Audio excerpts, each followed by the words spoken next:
Okay, now what if instead of a first order reaction we are looking at a second order reaction? So a second order reaction we know would have the general form rate is equal to the rate constant times the concentration of the reactant squared. Now for our purposes here we're just going to assume it's one reactant that is second order and not two different reactants. Now that's something you could do as well. It just makes for a little more complicated set of equations going on. Now if we take that reaction and again you integrate it with respect to time from the initial concentration to the concentration at a certain time, you get this equation. 1 over the concentration of the reactant at time t minus 1 over the concentration of the reactant at time 0 is equal to kT. So no negative sign in this one, but a different equation. Now this equation is going to be relevant if what we're looking at is a second order reaction. And similar question here, one way to identify something as a second order reaction is the units that show up on the rate constant, or the units on K. So if I take this initial equation, I know rate is always change in concentration per change in time. So that would be molarity per second, or whatever time unit you're looking at. Concentration here is in molarity units, but in this case that's squared. So on the right side of the equation we would have molarity squared. Now we still need K to introduce the time unit. So time on the bottom, or seconds on the bottom, will be necessary for K here. But K's also got the responsibility now of canceling out one of the molarities here, because we just have one molarity on the left side, we have molarity squared on the right side. So molarity would have to go on the bottom here for K as well. So the units for K here are going to be 1 over molarity and the time unit. Now there's a couple of different ways you could write that. It's often written this way: molarity to the minus 1 seconds to the minus 1, or reciprocal molarity, reciprocal time. You put an or in there.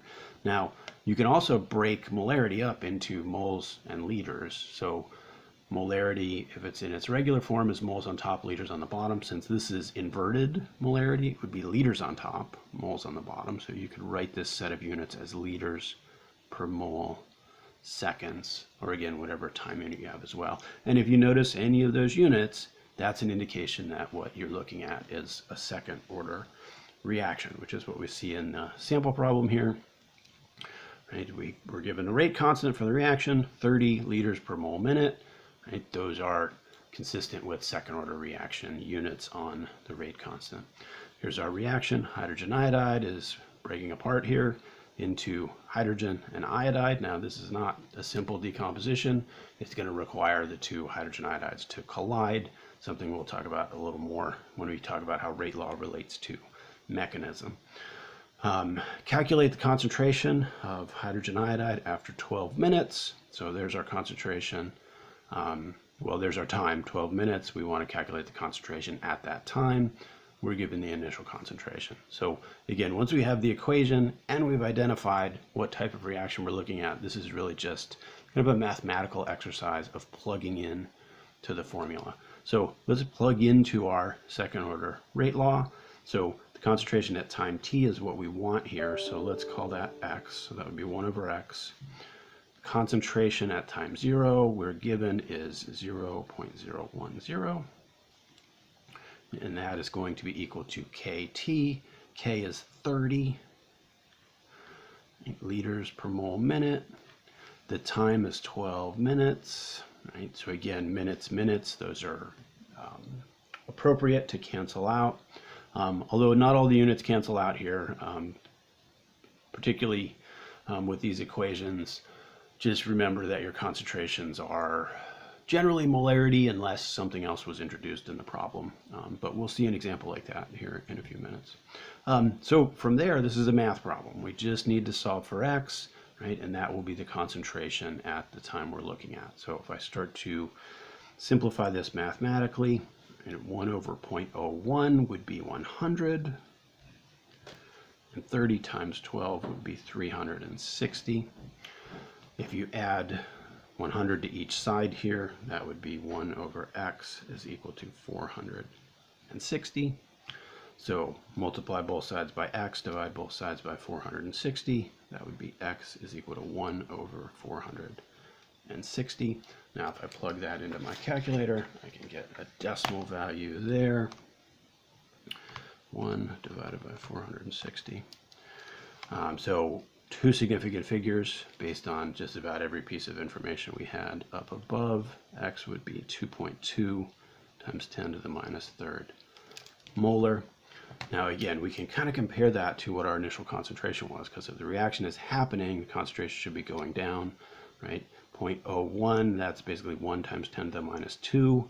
2.2 times 10 to the minus 3, that's definitely smaller. So at least in that sense, that's a good indication that our answer makes sense, right? And that perhaps we are on the right track in doing the problem. Okay. Now, really only one other integrated rate law we'll be worried about, and that's for a 0th order reaction.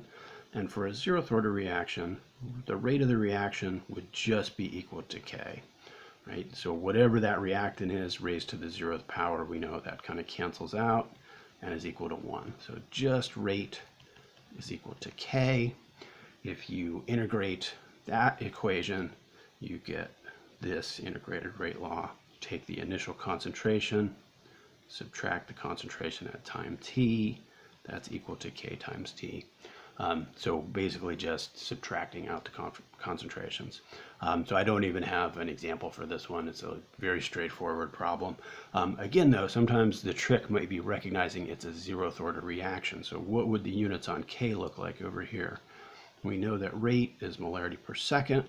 If the only thing on the right side of the equation is the rate constant, then it must also be molarity per second. So the units for K in a 0th order reaction will be molarity per whatever time unit you're looking at. So again, if you notice that, then you'll want to use this 0th order rate law equation.